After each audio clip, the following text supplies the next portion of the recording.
under the same roof, at the same dining table, moving through the same familiar routines, yet somehow the warmth has faded away. Morning greetings have turned into indifferent nods. The affectionate words you once shared have become short, dry exchanges, polite but empty. You can't remember the last time the two of you laughed together, or the last time you truly felt heard. Sometimes love doesn't end with a loud explosion, but with a series of small silences, stretched out over time, smoldering quietly like cold air slipping through a crack in a winter door. You still talk, but no longer from the heart. You still stay, but you no longer belong. And in the late hours of the night, when everything is quiet, you hear a very soft sigh rise within you. Have we really drifted this far apart? You tried to change. You endured. You softened. Then you tried to be strong again. You said everything you could possibly say. And then you fell silent when words became useless. You begged. You hoped. And then you were disappointed. Yet the more you tried, the more exhausted you became. The tighter you held on, the wider the distance grew. Perhaps you have sat in prayer before, tears flowing while no words remained. Only a deep weariness covered you. And you asked God, where are you in all of this? Why are you silent while I am breaking apart piece by piece? But my friend, God's silence does not mean his absence. Sometimes he is silent because he is waiting for you to stop. Stop long enough to realize that this is no longer a battle between two people, but a spiritual battle. He is waiting for you to release your grip on control so that he can take hold of everything. For it is precisely when human love reaches its limits that heaven begins to intervene. Marriage can be like a beautiful song, but when no one wants to listen to its melody anymore, silence slowly replaces every note. You once believed that love alone was enough, but over time, you realize that love can be worn down by words left unsaid, by wounds left unhealed, and by expectations that are no longer met.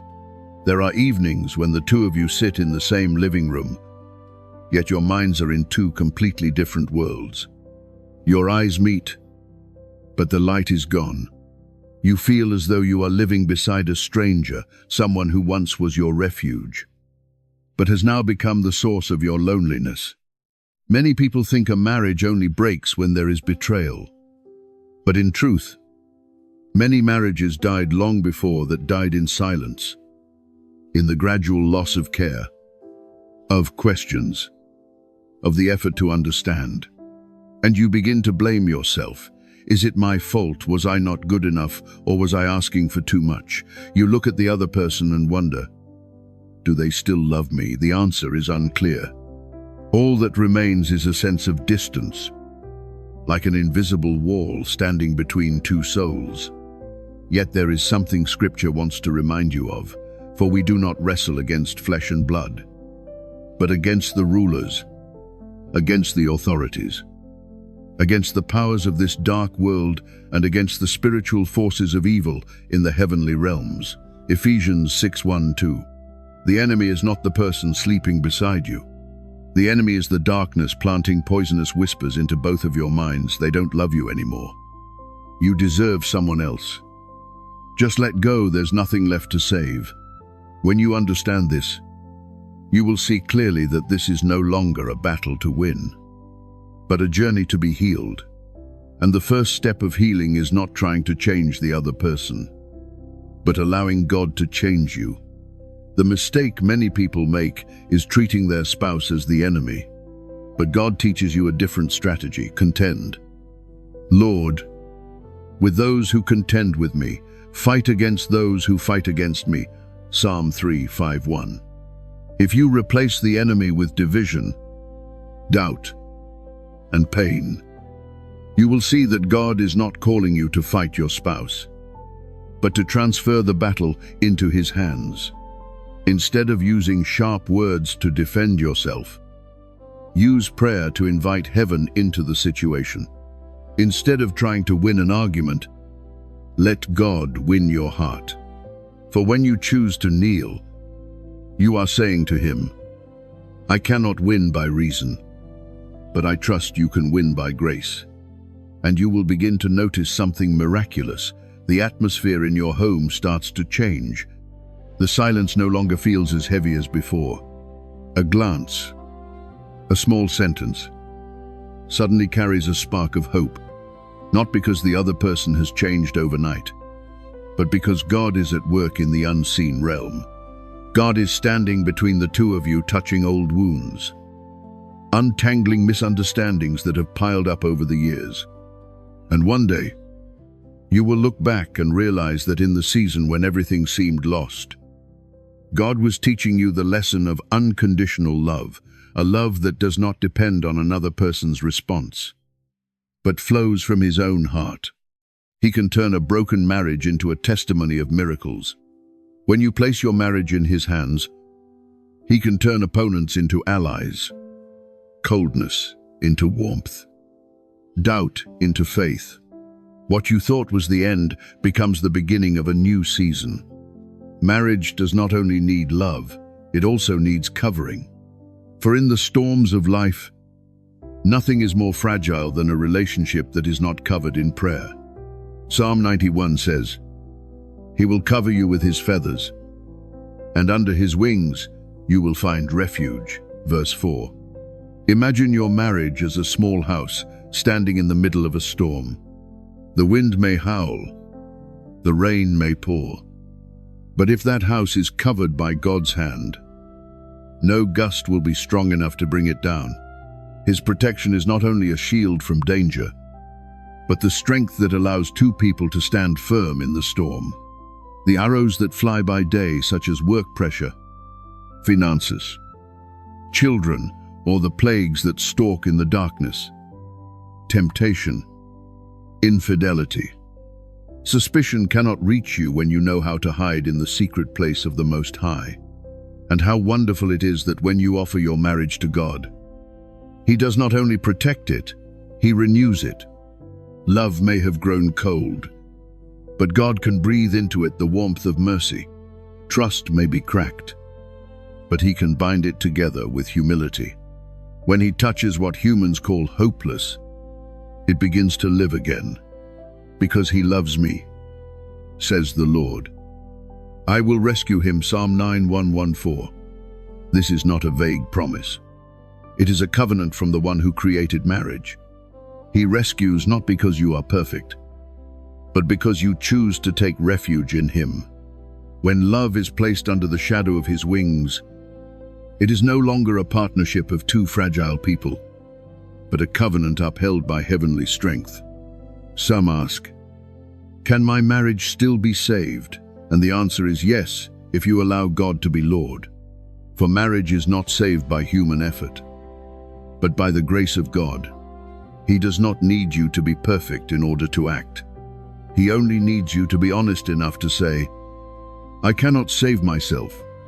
The moment you release control, He begins to move. The moment you stop trying to prove yourself, He begins to heal. The moment you stop demanding love, He begins to teach you how to love again. God is not late. He comes precisely when you are exhausted, because if He came earlier, you might think you saved yourself. He comes when you have nothing left to hold on to, so that you will know how deeply grateful you are when He steps in. If you are hearing these words through tears, know that God is there too, right beside you.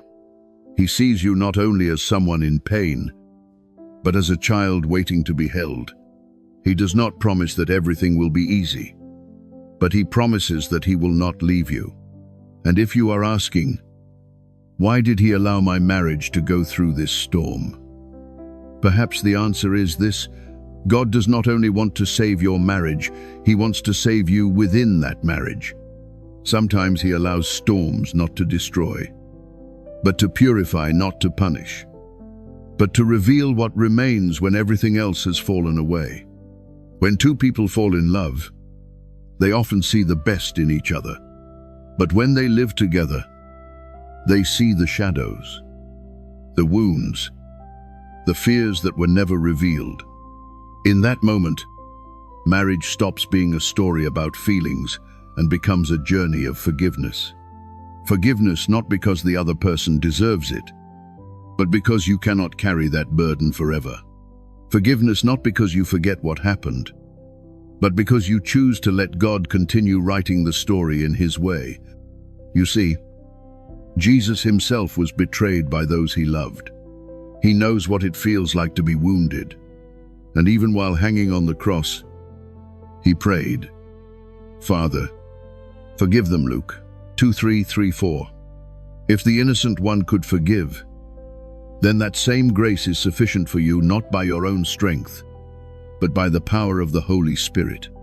Consider this: what would happen if you stopped seeing the other person as the one who hurt you, and instead saw them as someone who is also wounded? If you could see the fear in their eyes, the insecurity behind their reactions, you might realize that they too need love and healing just as much as you do. Marriage, at its core, is two imperfect people learning how to love one another under the guidance of a perfect God. No one enters marriage fully equipped. Everyone brings wounds, a past, and areas that have yet to mature. Yet it is precisely within those collisions that God begins to teach both hearts about kindness, patience, and endurance. Faith does not remove challenges, but it allows us to walk through them without losing love. And sometimes, the miracle is not that the other person suddenly changes overnight, but that you yourself are transformed enough to see them through a different lens, the lens of God. Remember, this restoration is not about returning to what once was, but about stepping into a new level of love. Love that has passed through fire is different. It is no longer loud or idealized, but deep, mature, and real. Like gold refined in the furnace, it loses its impurities and becomes radiant. You may feel today that you have reached the lowest point of your relationship, yet it is often there that God's grace runs the deepest. For where human strength ends, God's power is revealed most clearly. He will teach you to love, not in order to receive something in return, but to reflect who He is. He will teach you to say, "I'm sorry," not because you are always wrong, but because you desire peace. He will teach you patience when the other remains silent, and steadfastness when the other wants to let go. And He will teach you that sometimes the highest form of love is not clinging to someone at all costs, but anchoring your own heart in the love of God. Marriage is not only a place where love is tested, it is also a place where faith is refined. Every time you choose forgiveness, every time you trust that God is still at work, even when you see no evidence, your faith grows stronger. Each moment you kneel in prayer, each time you choose silence instead of retaliation, each time you speak gently rather than harshly, you are opening another door for God to enter more deeply into your marriage. Do not think that He does not hear you. Every silent tear you shed, He counts them all, Psalm 5, 6, 8. Every whispered prayer, He remembers. Every time you collapse in weakness, He does not stand at a distance watching. He kneels beside you and lifts you up with the same hands that were once pierced by nails. If you are praying for your spouse and feel discouraged because you see no results yet, do not lose heart. God is working in places you cannot see. He may be changing them little by little, quietly, from the inside out. He may be teaching them to recognize your value, the value of your family, and the covenant they have forgotten. And He may also be preparing you to become an instrument of reconciliation. God does not simply repair what was broken and leave it as it was. He creates something entirely new. Your marriage may never return to how it was at the beginning, but it can become better, deeper, more sincere, more resilient, because it is now built on the foundation of forgiveness and grace. When you allow God to take control, you will see Him rebuilding each brick of trust, each small ray of hope. You may notice changes in the eyes, in the way your spouse listens, in the lighter atmosphere within your home. It may not be a loud miracle, but it will be a persistent one day by day. Little by little, like dawn, quietly driving away the night. Do not be afraid when love must pass through fire. For the fire of trials does not come to destroy, but to purify. Do not fear beginning again. For God specializes in turning small beginnings into great outcomes. And do not think that everything ends when emotions fade. Feelings may disappear. But true love anchored in God, never dies. Jesus turned water into fine wine at the wedding in Cana, John 2:1-11. That miracle still happens today. He can turn a tasteless marriage into sweetness, cold days into warmth, endurance into joy, not by magic, but by His presence. When He enters, everything changes. When He stands in the midst, storms become peace. When He is honored as Lord, love is reborn. So if today you are standing at the threshold of breaking apart, remember that this is often where grace begins. No marriage is ever too far gone to be saved when there is still one person willing to believe, willing to pray, willing to let God act.